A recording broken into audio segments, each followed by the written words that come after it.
सिपारे बे सूरह बकरा जे 29 रुकू जो तर्जुमो ॿुधंदासीं। बिस्मिल्लाहिर्रहमानिर्रहीम। ही तलाक ॿिनि भेरनि ताईं आहे ऐं पोइ भलाई सां झलण या चङाई सां छॾे ॾियणु आहे।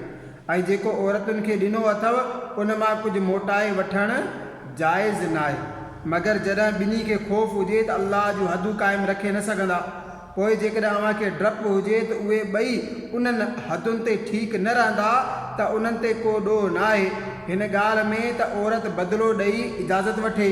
उहे अल्लाह जूं हदूं आहिनि, उन्हनि खां अॻिते न वधो।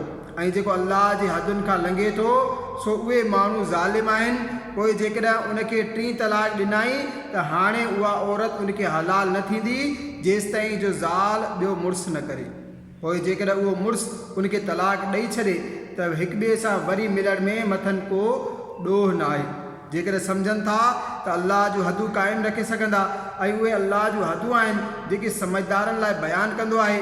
ऐं जॾहिं अव्हां ज़ालुनि खे तलाक ॾियो ऐं उन्हनि जी मुदत पूरी थिए त उन वक़्त ताईं या खेनि भलाई सां झलियो या खेनि चङाई सां छॾे ॾियो ऐं उन्हनि खे नुक़सानु पहुचाइण लाइ न रोकियो जो हद खां लंघी वञो। ऐं जेको ईअं कंदो सो पंहिंजो ई नुक़सानु करे थो। ऐं अल्लाह जी आयतुनि खे ठठोली न बणायो ऐं पाण ते अल्लाह जो एहसान यादि करियो जेको अव्हां ते किताब ऐं हिकमत लाथाईं अव्हां जी नसीहत लाइ।